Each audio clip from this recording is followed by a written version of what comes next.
Telangana cabinet మరి కాసేపట్లో సమావేశం కానుంది. శాసనసభ సమావేశాల నిర్వహణ, ఇతర అంశాలపై కేబినెట్ భేటీలో చర్చిస్తారు. ఈ మధ్యాహ్నం ప్రగతి భవన్ వేదికగా జరిగే సమావేశంలో ముఖ్యమంత్రి కేసీఆర్తో పాటు మంత్రి మహమూద్ అలీ, ఉన్నతాధికారులు పాల్గొంటారు. శాసనసభ ఎన్నికల్లో విజయం సాధించి కొత్త ప్రభుత్వం ఎన్నికయ్యాక జరుగుతున్న మొదటి మంత్రివర్గ సమావేశంలో కొన్ని కీలక నిర్ణయాలు తీసుకునే అవకాశం ఉంది. మొదటి అసెంబ్లీ సమావేశాలను ఈ నెల 17వ తేదీ నుంచి నిర్వహించాలని ఇప్పటికే నిర్ణయించారు. కేబినెట్లో అధికారికంగా నిర్ణయం తీసుకుంటారు. ఈ నెల 19న ఉభయ సభల సభ్యులను ఉద్దేశించి గవర్నర్ చేసే ప్రసంగానికి మంత్రివర్గం ఆమోదం తెలుపుతుంది. ఎన్నికల్లో ఇచ్చిన హామీల అమలు, ఇతర అంశాలకు సంబంధించి కూడా కొన్ని నిర్ణయాలు తీసుకునే అవకాశం ఉంది. అటు పార్లమెంటరీ కార్యదర్శుల నియామకం కోసం ఆర్డినెన్స్ కు కేబినెట్ ఆమోదం తెలపనున్నట్టు తెలుస్తోంది. మరోవైపు ఆంగ్లో ఇండియన్ కోటాలో నామినేటెడ్ ఎమ్మెల్యేగా స్టీఫెన్సన్ కు మళ్లీ అవకాశం ఇవ్వనున్నారు. ఈ మేరకు ఇవాల్టి మంత్రివర్గ సమావేశంలో నిర్ణయం తీసుకోనున్నారు. మొదటిసారి స్టీఫెన్సన్ నామినేటెడ్ శాసనసభ్యుడిగా ఉన్నారు.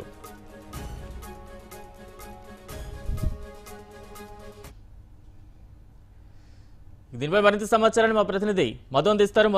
మధు, తెలంగాణ కేబినెట్ మరి కాసేపట్లో సమావేశం కానుంది. ఎలాంటి అప్డేట్స్ ఉన్నాయి?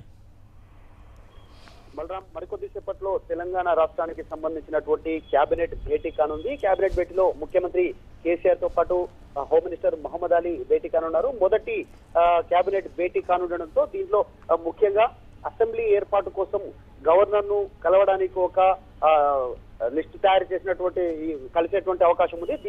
దీంట్లో భాగంగానే ప్రతిసారి జరిగేటువంటి ప్రభుత్వ ఏర్పాట్ల భాగంగా అసెంబ్లీ ఏర్పాటు కోసము క్యాజువల్ గా కలిసేటువంటి గవర్నర్ మీట్ కోసమే ఈ భేటీ కానుందని చెప్పవచ్చు. అయితే దీంట్లో ముఖ్యంగా టీఆర్ఎస్ పార్టీకి సంబంధించినటువంటి మంత్రివర్గ విస్తరణకు సంబంధించి కూడా ఒక నిర్ణయం తీసుకునేటువంటి అవకాశం ఉంది. ఈ కేబినెట్ కూర్పు పైన ఇప్పటికే కేసీఆర్ ఒక అవగాహనకు వచ్చినట్టుగా తెలుస్తుంది. చాలా మంది కేబినెట్ లో బెర్త్ కోసం ఆశిస్తున్నటువంటి పరిస్థితి ఉంది.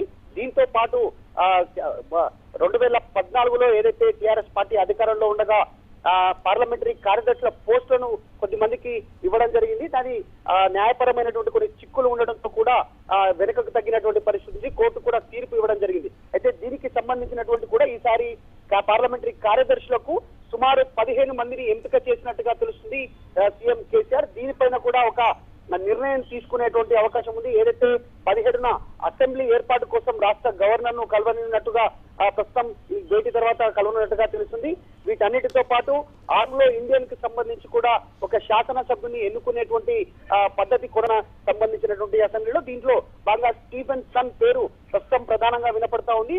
2014 సంబంధించినటువంటి శాసనసభ్యుల ఆంగ్లో ఇండియన్ సంబంధించినటువంటి శాసనసభ్యులుగా కూడా స్టీఫెన్సన్ మాత్రమే కొనసాగుతూ ఉన్నారు. ఈసారి కూడా స్టీఫెన్సన్ కొనసాగేటువంటి అవకాశం ఉంది. అవకాశం కేసీఆర్ ఇచ్చేటువంటి అవకాశం ఉందనేటువంటి ప్రస్తుతం పార్టీ వర్గాల్లో చర్చ జరుగుతూ ఉంది. ప్రస్తుతం ఆ కేబినెట్ లో ఇద్దరు మాత్రమే కొనసాగుతా ఉన్నారు. ఒకరు ముఖ్యమంత్రి కేసీఆర్ కాగా ప్రస్తుతం హోమ్ మినిస్టర్ గా కొనసాగుతున్నటువంటి మహమ్మద్ అలీ. వీళ్ళంతా కూడా ఒక రెజల్యూషన్ తో ప్రస్తుతం రాష్ట్ర గవర్నర్ కు ఏదైతే అసెంబ్లీ నిర్ణయానికి సంబంధించి 17న అసెంబ్లీ నిర్ణయం తీసుకోవాల్సిందిగా అసెంబ్లీ ఏర్పాటు కోసం ఒక విన్నపం ఇవ్వనున్నారు. ఇది జనరల్ గా ప్రభుత్వ ఏర్పాటు జరిగిన తర్వాత జరిగేటువంటి కార్యక్రమే కానుండగా మరోవైపు బెర్తులకు సంబంధించి ఏదైతే కేబినెట్ బెర్తుల గురించి కావచ్చు, పార్లమెంటరీ కార్యదర్శులకు సంబంధించినటువంటి కావచ్చు, ఈ అంశాలపైనే ప్రధానంగా చర్చ జరిగేటువంటి అవకాశం ఉంది. వీటన్నిటితో పాటు ఏదైతే కేబినెట్ భేటీలో ఈసారి మహిళలకు కూడా అవకాశం ఇవ్వాలనేటువంటిది కూడా నిర్ణయం తీసుకోనున్నట్టుగా తెలుస్తుంది. ఇప్పటికే రేఖా నాయక్, పద్మా దేవేందర్ రెడ్డి ఇలా పలువురు పేర్లు వినపడుతున్న సందర్భంలో మరికొద్ది మంది ఇతర పార్టీల నుంచి ఎవరైనా కీలక నేతలు కనుక మహిళా నేతలు ఇతర పార్టీల నుంచి టీఆర్ఎస్ పార్టీలో జాయిన్ అయితే వారికి కూడా ఇవ్వాలా ఇవ్వకూడదా అనేటువంటి అవకాశం పైన కూడా చర్చకు వచ్చేటువంటి అవకాశం ఉంది. నిన్న కాంగ్రెస్ భేటీకి సబితా ఇంద్రారెడ్డి భేటీ కాకపోవడంతో టీఆర్ఎస్ పార్టీలో కనుక జాయిన్ అవుతారనేటువంటి అంశం పైన కూడా సీఎం కేసీఆర్ ఆరా తీసినట్టుగా తెలుస్తుంది. తను టీఆర్ఎస్ పార్టీలో జాయిన్ కావడానికి సుముఖంగా ఉన్నారా లేదా అనేటువంటిది కూడా ఇంటెలిజెన్స్ ద్వారా సమాచారం సేకరిస్తున్నట్టుగా తెలుస్తుంది. ఈ ఈసారి కేబినెట్ బెర్త్లో ఖచ్చితంగా మహిళకు స్థానం ఉండడంతో ఎవరికి దక్కనుందనేటువంటి అంశంపైన కూడా పార్టీ వర్గాలంతా కూడా కొంచెం ఉత్కంఠగా ఎదురు చూస్తున్నటువంటి పరిస్థితి. ఓవరాల్ గా ఈసారి 15 మంది పార్లమెంటరీ కార్యదర్శుల నియామకాలతో పాటు కేబినెట్ కుర్పు పైన కేసీఆర్ తీవ్ర కసరత్తు చేస్తా ఉన్నారు. వీటన్నిటితో పాటు 17న అసెంబ్లీ ప్రమాణ స్వీకారం తర్వాత 18వ తారీఖున దాదాపుగా చిన్న స్థాయిలో దాదాపు 4 నుంచి 6 మధ్యలో కేబినెట్ విస్తరించేటువంటి అవకాశం ఉందనేటువంటి కూడా ప్రస్తుతం పార్టీ వర్గాల్లో చర్చ నడుస్తుంది. Balaram. Right, thank you Madhu.